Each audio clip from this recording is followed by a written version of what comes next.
Mais Ferregola, pour jouer Stade de Martyr, c'est un projet qui date de 2017.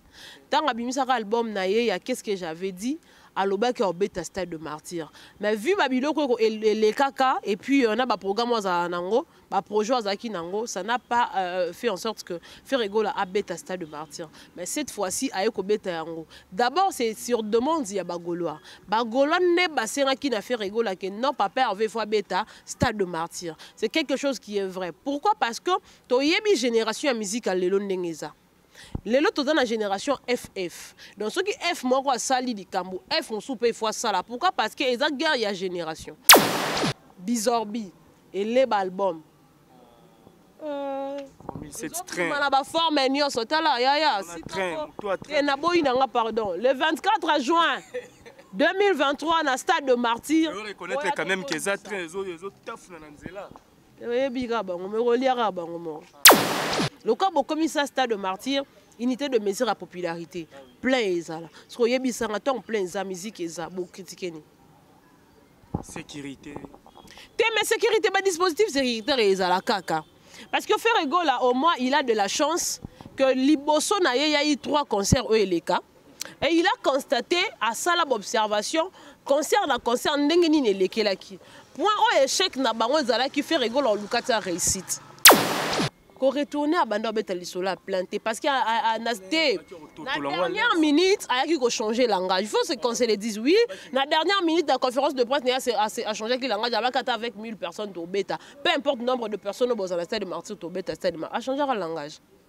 Mais retourner, mais elle aura toujours. Moi, il m'a retourné. Mais tu peux dans ton dictionnaire. Ah, tu vas autant retourner mes années. Tu vas te rendre compte que ma cambo balobaki n'a définition retournement. Il n'y a pas photo, il n'y a pas match. Ce qui veut dire, oh, c'est important, au lobby, tu as bêta concert, fan non, bataille au point barre. On a lobby, le gars gola batela gola, pourquoi? Parce que on a la tela mon ande ko nanga ko na tiki ya ko ya non. Et là batu mususu par émotion ya comment on a fait rigola en live à cause de ma kali. Alors pour la tika ya ko na granate na okangai. Joubele sa garçon suisse médecine las konimo budu. Oyebisa, National Golf aux États-Unis. Oyebisa, Manix et Mamina, Christophe, Oyebisa, Oyebisa, honnêteté et les coups. Oyebisa, Milano, Audace, Oyebisa, Oyebisa,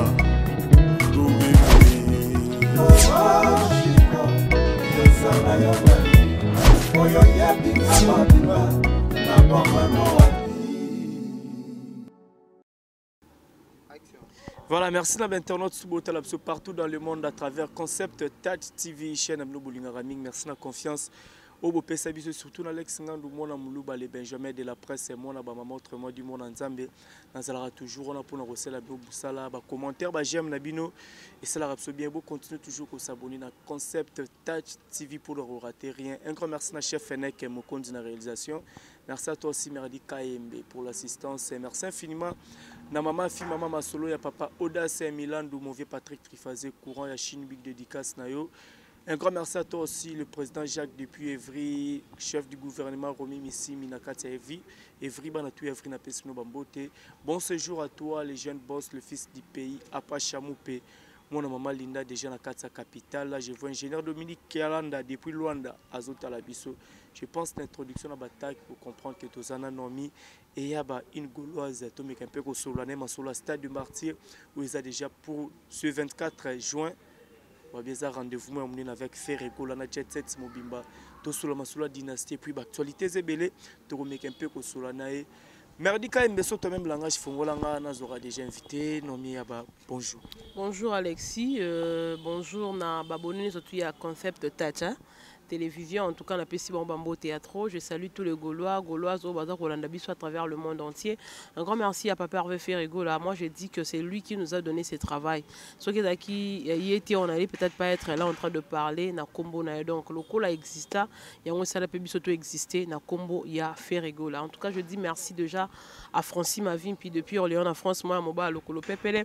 Merci à tout ce monde où on a soutenir. Là je vois mon partenaire anonyme Bob Levango depuis Londres, na Pessimbo, na Gilles Osso Babika Grave depuis Paris, Babize Miabilamba, Brice Oponga, papa na Jeff, depuis Paris, un fou Mouyabilé, en tout cas, Mbote Nabino Yangwana, Mbote Nawe, et puis merci une fois encore. Voilà, santé déjà.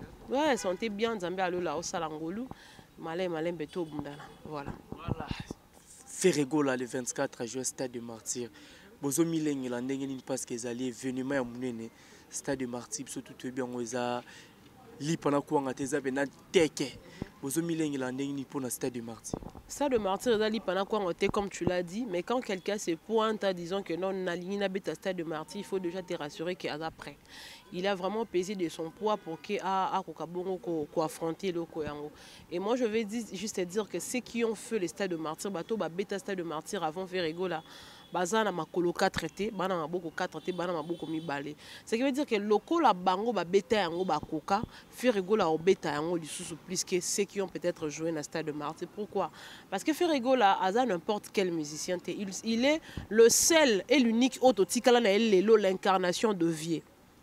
Alors, qu'on s'est préparé, en tout cas, de l'autre les solis soloté.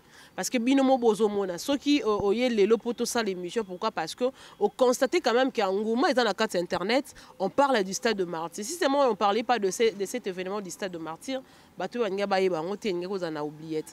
quand tu t'es déplacé pour toi, ce qui veut dire que vous avez quand même sentir que et là comment ça. Bref, pour nous répondre, tout ça qu'on s'est préparé ndenge singilaka. En conséquence, les Français balobara parce que les événements oyo ils à Paris, oyo il faut tout gagner yango.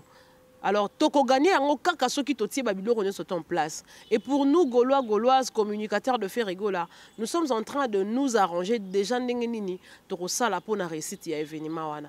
Communication est déjà bien assurée.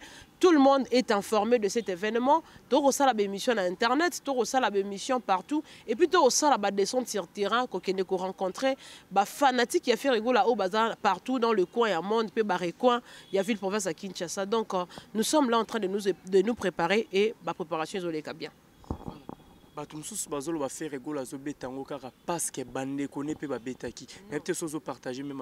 Je ne partage pas cet avis. C'est vrai que mais il faut qu'on se le dise que Ferrego là, ils ont malali bosso tom sous allo banabatu que non bêta Stade de Martyr p a commis un point il y a qu'on s'organiser à Bétango. Mais Ferrego là pour n'a que jouer Stade de Martyr, c'est un projet qui date de 2017.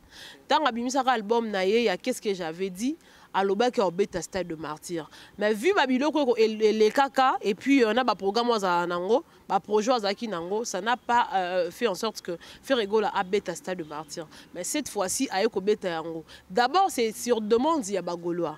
Bagolois ne basera qui n'a fait Ferrego là que non papa avait fois bêta Stade de Martyr. C'est quelque chose qui est vrai. Pourquoi? Parce que to yebi génération musicale lelo ndengeza. Les lots dans la génération FF. Donc ceux qui F moi sali di Kambo, F on soupe fois ça là. Pourquoi? Parce que ils ont guerre il y a génération. À l'époque de Weranson et Jibem Piana, ceux qui Weranson a Betty Boé, Weranson Paul Luka Beta Boé. Donc c'était comme ça. Alors le col les époques, ils étaient parce qu'il y a Landi, non. Ils étaient parce que ma fan y a fait rigoler ba singi papa Hervé na bango, il faut à ça ni à Beta Stade de Martyr pour na bango que le on dirait deux filles mon papa Hervé faut relever. Alors moi je ne dirais pas qu'il y a Betty Stade de Martyr pour Hollanda Batu, non. Ils ont juste que temps et coquille pour nos bêtes à Stade de Martyr. Ce que vous pour Hollanda Batu, peut-être qu'on a bêté en décembre, peut-être qu'on a bêté en octobre, comme ça on a bêté en novembre. Mais t'as les carreaux et atiki. Juin, donc presque une année. Ce qui veut dire qu'à lundi, tu as juste cas que tu as la likam na temps et puis comme c'était la demande de Gaulois, voilà pourquoi Ferrego va devoir jouer ses concerts pour na ko sepeli ça va Gaulois nae. Voilà. Stade de Martyr, 80 000 places assises, saute aux 8 terrains, na Sewana, de comment dire là-bas, 500 000 places. Première option à stade, et comment il y a plein. Option tout au ébi musique, batika on si mandé ba songo imba lo angelou, kende ba pullman ba rotana, Martyr zano plein. Est-ce qu'il y a besoin de cirer ba tout plein pour ne pas que le 25 banalise ban? Analyser ça là pour la positivité au bateau dans le Stade de Martyr. Le Stade de Martyr de Ferrego là, hormis la musique qui va se jouer là-bas, bateau à la plein. Pourquoi? Parce que Bagolo bazo lancer des défis. Ba oyende pour pas défier Ferré. Ba c'est que papa faut mettre la musique. To ka kona baba faire la concert vie et puis bateau bazara na temps ya okende parce que ba bon. To la qui so pena que to za ba fanatique to soutenir de vrai toya. likambo ya ba fanatique pour na faire rigola c'est pas quelque chose otoko bandoko luka to bandosel en sous débat non na place wana papa va la pongi pourquoi parce que dans ba fanatique partout dans le monde entier na 24 communes surtout ya ville ya Kinshasa papa va dans ba fan ce qui veut dire que likambo ya plein en tout cas c'est quelque chose à mettre de côté pour le col la golo ndinga za motivé tu n'as pas idée déjà ton golo sengi papa veut beta stade de Martyr bino mo mona ki ngoma o ezalaka jour à retour triomphal il a fait rigola ba msu batikala na changu misutu ya kana bango mais est-ce que kabanda calculer ba auto zana bango na aéroport international nji ba auto tambola na bango carnaval ya makolo na se ya mbula tito koma a bazé combien et puis place où il est wana ne soto ezaki otonda na coin na ngambu na katikati de otonda ba fanatique a fait rigola baza bato bazaka visible. C'est même fanatiques qui ont fait en sorte que l'album Dynastie, que ça va chiffre, c'est même fanatiques qui ont retourné sa stade de Martyr. En tout cas, côté plein, faire rigoler à la fan. Aza penza la fan parce que partout au Kendaka. Pendant ça, la émission sensibilisation, tout le monde a bagolo. Pe bazala mo côté bazala ka et tout le coup. Donc on a pena place wana off plein, bola la pongi. Ana ba fanatique. Ah mais je te dis, ana ba fanatique. Bon on a pena ça Paris o ekozala gagner. Et là, Paris, on a gagné. Après le 24, on a le 25. Bateau, on a l'analyse dimanche. Parce que bon, on a place on critique, c'est vrai. Critique positive et zalaka. Mais bateau, on est imité, on a luka kabaluka. Pour tellement plein et zala. Musique est au rendez-vous, tom sous critiquer pelouse. Peut-être. Mais je te dis, bon critiquer pelouse pour plein d'ailleurs zala. Musique a bien bêta parce que yebisango critiquer ni parce que concert à stade de Martyr d'abord concert et ça battement bêta musique d'abord il faut aller au rendez-vous parce que musique est au rendez-vous parce que ça bilanga lo yembo ndo yo yemba parce que après plein oh bon lukat le cas bon comme ça stade de Martyr unité de mesure à popularité plein et ça là parce que yebisanga ton plein za musique et ça bon critiquer ni sécurité mais sécurité ba dispositif sécuritaire et ça la caca. Parce que Ferrego là au moins il a de la chance que Liboso na y a eu 3 concerts au LK et il a constaté à ça l'observation concert na concert ndenge nini lekelaki point au échec na bango zala qui Ferrego là lukata réussite a luka que place wana alonga yango ce qui dispositif sécuritaire ndé boma qui Ferrego là resala de façon que dispositif sécuritaire ils la renforcer encore davantage et puis il faut trouver beloro moko. Concert à grande envergure local à stade de Martyr, c'est un concert public. Moutounian surtout à Roya, moutoua sorti en tout cas il faut s'attendre à la catégorie à Batounian. Alors ils ont importé Zanine, moutouyo mon ami batté là. Parce que faire rigolo ne va pas descendre du podium pour nous sécuriser ou non. À côté de dispositif sécuritaire, oui, mais à côté de que non, autant de personnes au Bozala n'a qu'à de Martyr, nombre de dispositifs sécuritaires, non. Peut-être que vous allez en train de s'occuper de gauche, de droite, maramozo les alors il faut m'y battre là. Na webi que non, na yebi sika oyo bat bazake belé. Ce qui coûte une église, va dérapage et ça. Et bon, ce qu'on a concert à stade de Martyr. Il y a un slogan, la biche zali Gaulois, battez la Gaulois. Slogan de bateau qui va redémarrage, retourner, tocha va piner. Redémarrer comme ça, la continue, on a des des mots et puis à la fin, on s'allie en côté, ça n'a pas de sens. L'important c'est d'allier à la musique et retourner. Un stade plein quand même. Qu'on retourne à Banda Betalisola planté parce qu'à la dernière minute, il y a changé le langage. Il faut qu'on se le dise, oui. La dernière minute de la conférence de presse a changé le langage avec 1000 personnes au bêta. Peu importe le nombre de personnes au stade de Martyr au bêta, a changé le langage. Ah, mais retourner, mais ça la toujours. Je retourner. Mais tu peux dans ton dictionnaire. Ah, tu vas retourner. Mais tu vas te rendre compte que ma cambo balobaki n'a définition retournement. Il n'y a pas photo, il n'y a pas match.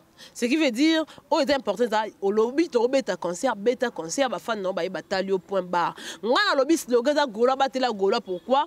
Parce que moi, la colle, il la monde de konanga, au quoi, la tiki, au quoi, non. Et là, bah, tu nous sous par émotion, il y a comment on a fait rigola en live. À cause de ma kali. Alors, pour la tika, il y a une grenade dans le kangaï. Ce qui veut dire que Gaulois batte la Gaulois. Tant que l'homme a ça n'a pas de rapidité ça au kangaï pour aluka si combattre. Mon définition la biso il y a Gaulois batte la Gaulois. Ce n'est pas que notre robet en pas tout le Gaulois batte la Gaulois par rapport à ce qu'il y a eu des retournements, il y a eu des redémarrages, il y a eu des renversements, il y a eu ceci, cela, non. On a un slogan, il y a Gaulois propre pour la Gaulois, Gaulois batte la Gaulois parce que c'est un concert à grande envergure, c'est un événement public où tout le monde en côte et surtout que le billet est à un prix abordable. Donc voilà. Merci beaucoup. Mais il y a un bateau qui s'inquiète jusqu'à là apparemment. fiche officielle à Stade de Martyr et mon unité. Qu'est-ce qui se passe? Il n'y a rien ne se passe. Marambosa s'est préparé en coulisses. Incessamment, les gens seront informés dans Marambo Bazan en besoin. Ba fiche ekobima, panneau ekomata, oh là tout bazan besoin ekomata. Il faut que les gens arrivent à comprendre une chose. Tu vois, quand on a fait la promotion Topé Ngango Mbela pour un retour et à faire rigola, il n'y avait pas de affiches, il n'y avait pas de banderole. Bandom était la banderole volontairement. Alors, biso to ça la communication de bouche à l'oreille. On a fait des descentes sur terrain pour rencontrer Bagolon et surtout Bazan à coin ville pour informer bon que papa en fait oh Banda quand ça qui n'est pas kangi on a qui coupe en prison Abima qui déjà doit ça retourne à Kinshasa. Alors Boza la ébélé mobilisé. On a fait la promotion comme ça, la publicité s'est passée de bouche à l'oreille à travers des émissions d'internet, à travers des émissions de la télévision en clair, à travers des descentes sur terrain, tout un format qui bat et au monde qui plein wana. Ce qui veut dire même si tu sais pas panoter Tokoloba, concert à Stade de Martyr et Kotonda. Tout le monde est informé. C'est vrai que Babiloko wana eza Babiloko za ko accompagner publicité na marketing mais koza ngate ba rotia yango mais obiso tozo sala non yango ne motuya. Voilà, très bien. Tous landa bande ko belo bo sala banalise, tous super le roi, tous par exemple le prophète Denis les prophète de la nation. Pour nous faire rigoler au taper à côté parce que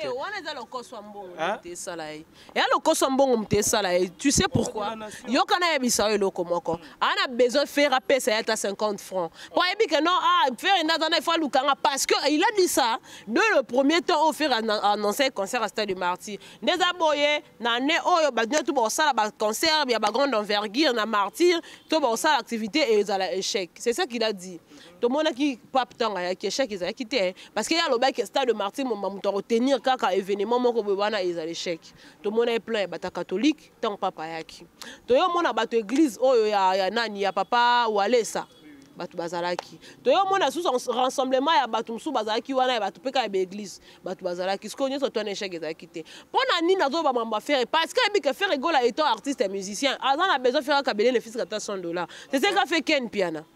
Ken Piana lobe héritier watana beboye héritier nenga zana autonome Stade de Martyr il faut lukanga soka lukinga ne Stade de Martyr na yeko sani ekotonda parce que ngana na ba stratégie héritier watana be malin qu'il est alingaka descendre ya benga ya pesa $150 yom totonne Stade de Martyr tondi ça attend ça kian ça le tondaki et tondate wana za ba campagne o za ko contribuer peut-être na déstabilisation et puis za bato bazo luka ko soutirer quelque chose na poche artiste mais bon zoangote bonjour, si on a besoin de Kabela, on vient frapper à la porte de monde. Mais si on regarde la campagne, pour nous déstabiliser, parce que Maloba n'a aucun effet. Na vie à faire ni na marambo à faire. Il n'est ni son père, ni sa mère, ni le membre de sa famille. Tant faire à bandara musique, il n'a pas de Sazalara, a contribué à 50 francs. A contribué et l'autre côté na carrière à faire. Donc faire rigolo à bête à Stade de Martyr, Denis n'a rien à apporter. Donc Malobane, au moins Malobana, il y a Denis sur le concert à faire rigolo. Attends prophète banane. Prophète de la nation. Ok, prophète na séparation. Maloba, prophète Denis n'aura aucun effet sur le concert de faire rigolo. Il y a qui mouton qui a baiser martyr. Alors que le prophète a côté qui sous-entend que c'est la présence, il y a un de côté de Stade de Martyr pour nous purifier, que bon ça terrain il y a eu des morts comment. Donc en tout cas pour na maloba na biso to ko pesa en crédité. Na minute au mouton on a besoin loba o ya linga loba. Mais au biso c'est important. To ta la bonne. Le 24 juin dans 2 mois. To côté la distraction psycho. Eh musala. Voilà, merci beaucoup. Nous continuons toujours avec mon invité. Dynastie Volume 2. Grand projet. Au Ferrego, la 5-5 bande connaît. Monde entier, tout balingara Ferrego, va mourir à la bonne musique, tout. Bon, c'est la Dynastie Volume 2, tout comme la niveau. Dynastie Volume 2, bientôt, parce que papa avait, il doit se rendre en Afrique du Sud. Pour pas que nous solo la maison Sony. Tant de questions, il doit y avoir pour la membre Dynastie Volume 2, si là, tout est si daté. Les gens doivent savoir quelque chose. C'est Ferrego, l'année mon album. Album coming c'est vrai que vous avez besoin de manger à votre faim parce que Ferrego a déjà l'ambé bilo que contenir nyonso mais moi je m'aimerais assez que tout se focaliser dans le Stade de Martyr parce qu'il y a un événement où ils a pour la première fois ba concert plutôt album ils a vécu quotidien il y a artiste et bimara de temps en autre ça sera pas le premier album pour Ferrego là tout ça en penza na litonote ils a vrai ils a que incessamment l'album ils a déjà sur le marché mais tout dans tout aussi la mkoni mkoni non badato erata qui peut bien déjà raté gardez votre mal à patience vous serez informé incessamment de la sortie officielle de cet album point barre. Voilà, c'est que tout baxelo côté bazomi tunes qui avec propos tout hollandais ba frère ya fait rigolo ba JDT ba Jani est-ce que bazana participation na disque ou pas yango na lobité faire rigolo ndata mukolo album parmi ces gens là au baye ko sala ba propos il y a bato ba sala ba featuring na faire rigolo baza ce qui obeti di solo peut-être ya JDT alingara ça peut-être nzembo ma minimiser ka projet pour naie à mon quand les projets moro boya mukie o ko aboutir ne l'autre côté alors que faire rigolo à ça là non jamais projet et simba tété ya nyoto to ya faire rigolo simbaka ala maboko dans le kwa mabele fertile donc so lonye boti nyoso to faire rigolo za la simba na maboko na e simbaka et propulser Kenda Liboso. Le problème avec JDT, il y a bandé qui penser que le projet n'est pas mouillé. Le lot autant ailleurs que Lucas Tanzembo pas faire rigolo, mukolo album est à faire rigolo, a dans le droit à clôturer, toi dans le droit à ouvrir la porte. Le col a minimisé, qu'on a donné la chance à ces gens-là, oh bah mon qui importance dans grandeur à projet.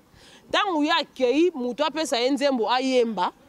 Mutu wana ayebisi alobi pona pesa yo nzembo nanga oyem nzembongo nanga oyembela nga ifoza kaka na dynastie ya ebisi ke nga pe na album abi niet okoyembela nga nzembo soke kaka na dynastie yango mona JDT akoma koluka koya kosenga ayemba nzembo alors que déjà a minimisaki mukolo projet se faire rigolo so akangi porte donc ba déclaration ba ndeko na ye machin nga na olinga na ibsa batu ke batu bayembi na album mona bazebele li solo koyoka idala moi pasi mingi tozela to mona na misu to mona na misu to palper na maboko nde to comprendre banani bayembaki te à part ya nani ezaki nani à part kinga ezaki nini donc moi je veux assez que les gens comprennent les choses na ba manière wana parce que batu bayembi tellement ebele même nga moko na la maîtrise ba kombo musu ya batu te pour dire que da projet ezaki ya munene faire rigolo à 8 ans ya ko rassembler baninga na ye batu bazebele na kati ba mabialo ba Serge Mabiala baza faire rigolo a na ba finite Thierry a na ba pomba scène pomba ya nuance qui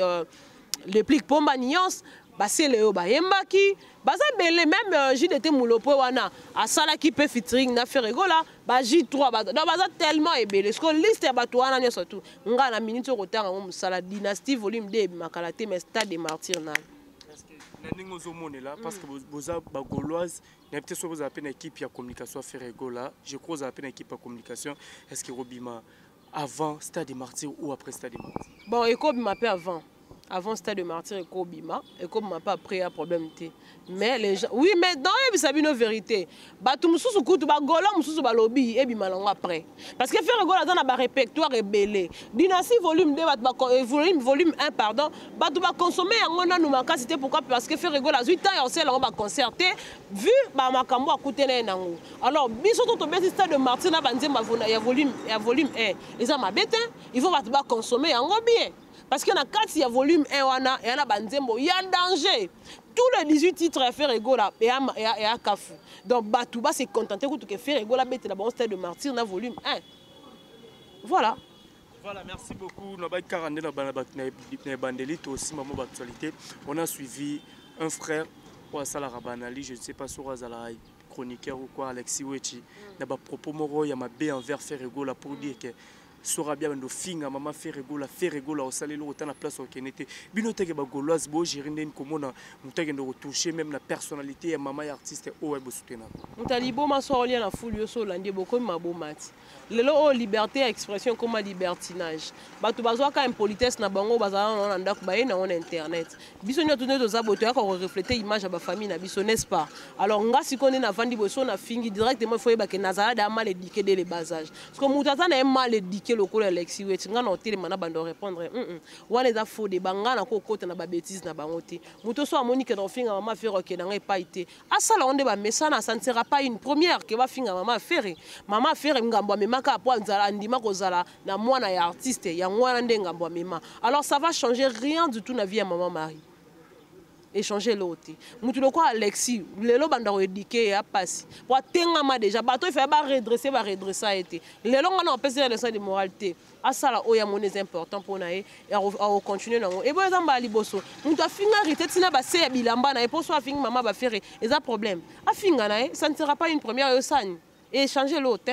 Attends, un impoli de naissance et tout. Bah, ça n'a pas de impoli parce que mouta bongo, attends danger public. Ah, mouta bongo, jamais qu'on pousse un même pembe nabino. Parce que si on finit à maman faire, on finit à maman fali. Ah, mais oui, t'as là. Bah, musicien, bah, ça la carrière roté. Ce que vous gardez, mouta, vous finissez à battre pembe na yo. Il y a pas un jour on finit à yo. Par exemple, le langage facile, on finit. On finit. Yango moni bato ebele pe ba finga ba musicien ba kangama na bango te ba yeba ke muto un jour peut se simbité pas nango finga. C'est tout à fait normal. En tout cas ba propos bonga appelle ça en crédité. Il est juste impoli au éducation bazwa azwa na ndako na bango yango na impolitesse et puis c'est tout hein. Voilà, merci beaucoup Nomi et Abba pour vraiment timing peut-être on a déjà vers la fin. Le programme il y a Jet Set orchestre à faire rigoler les Andénini et puis bah retenir le passage. En tout cas, Nathan Oyo matraquage de G bandi à la répétition. Bah musicien à faire rigoler bazaka ba mission bazaka déjà prêt. Bah koki peut ko préparer tout comme ba ko préparer tes bobet à stade de martyr.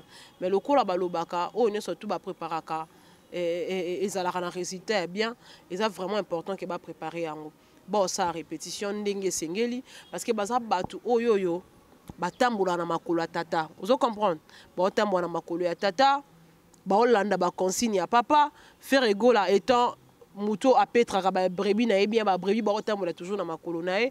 En tout cas moi je dirais que ba programme ya Jet Set pour na ko retenir ezaka que orchestre c'est tous ces temps ba travailler il y a préparé stade de Martin. En tout cas, on va vraiment concentré. Et puis, il faut c'est déjà que concert mi balé. Ils ont à Abidjan, na Côte d'Ivoire, le 29, na le 30. Faire rigolo, on à 2 jours successifs. Kuna na Côte d'Ivoire, vous allez belé dans la compte il y a fait mois. Le 30, on va à stade Boaké, donc déjà stade. Hein. Pour nous, il s'agit que faire rigolo à stade, on va en Dada. Et on va en stade Douana. Et puis voilà, bagola bako retenir kake artiste na bango na orchestre na momba baza pena ko se préparer bon train pour affronter événement na bango. Voilà. En tout cas, on appelle si merci d'abord na yondongo ya mbinga Alexis. Toi Alexis. Oh bengo Alexis Pamba. Na pesi mbote na Nana Kabena, en tout cas ligne de Gauloise, combattante à solo soldat pena. Dans notre beta li solo ya ba fille ya maele pemene ya papa Hervé, ba fille ba défendre faire egola ba finga raté to mona ba Nana Kabena. Moi si nzambe moi si kitoko en tout cas ba mbote na yangwana. Na pesi mbote na Francis Mavim puis depuis Orléans en France moi moba lokolo pepele. Maître Narcisse Lunga Selemani ba mbote na yangwana. Na pesi mbote na Bob Levangu depuis Londres. Placide Ngoma, Gilles Osodou, Babika Grave, Zemi Yabilamba depuis Paris, Brice Oponga, Papa Nadjef, Mfumu Yabilele depuis Orléans, Mbote Nagogosé le Laurentin et Akati Gaulois, tous les Gaulois du monde, en tout cas, la Pessino en Mbote Théâtre. Rendez-vous à Moko le 24 juin, stade de Martyr. Kozilaka, Batsano, Panote, continuez car ça la propagande non sala. Dès que tu as TikTok Mikolo et ça la bien. TikTok Mikolo, na maboko na biso. Oui, bit. TikTok. Mikolo za maboko na biso. Ah, nande. Yeah. Osa sembla. TikTok Mikolo za maboko ba Mikolo papa za. Papa za tendeni. Oh, biso Mikolo yo, TikTok za na maboko na biso. Challenge bizarre bien maté. Challenge pia ba bibi kuna na TikTok. Papa tikanga pardon nga na yemba banzema batabaza na bo moy. Biso challenge. Bibi akufa. Na yebi ete. Challenge ko sala na TikTok bizorbi et les album. 2007 train. On a ba forme nyonso tala ya. Et na boyi nanga pardon. Le 24 juin 2023 na stade de Martyr. On reconnaître quand même que ça train zo taf na nzela. Oui, biga bango me reliera bango mo. Ça va disqueter na marché. Merci beaucoup. Merci. Voilà, merci, c'était là Naomi et Abaïna Zaga invité. Merci na Merdi KMB pour l'assistance. Merci à tout. Au beau 8h Rolanda Bisso na Concept TV. Vous partagez vidéo, vous tika ba commentaire. Merci na ba Gauloise tout au pe ba komelaranga. quand on a église au milieu du village côté bosso na kei boko melanga place tout boko melanga dans la naître. Merci infiniment à maman fille maman Masolo ya papa Audace Milandu mon vieux Gila Lusinzu papa na Gilana depuis Cape Town Bambote na yo. Un grand merci à toi mon vieux Emi Bambongo la Katsa Californie. Nancy Dumbalaran de plus 33 Nathalie Ramazani moi Sinzambe. Maman Namaila Onyamotema président William Ikona, Lionel Kasso mon apôtre de partout. L'ingénieur Pitun Tsoni depuis Istanbul, Azota Labiso, Namoni Bongo Lisusu. Henri Bakouté, j'ai vu dans la Californie, Badjo Bazia, Jojo Tchéniawada Station Express. Vous êtes tellement belé, Alex Nga de la vraiment trop, vous partagez vidéo. Vous s'abonnez sous massivement dans le concept Touch TV. Quant à moi, je vous dis bye et on se retrouve à la prochaine.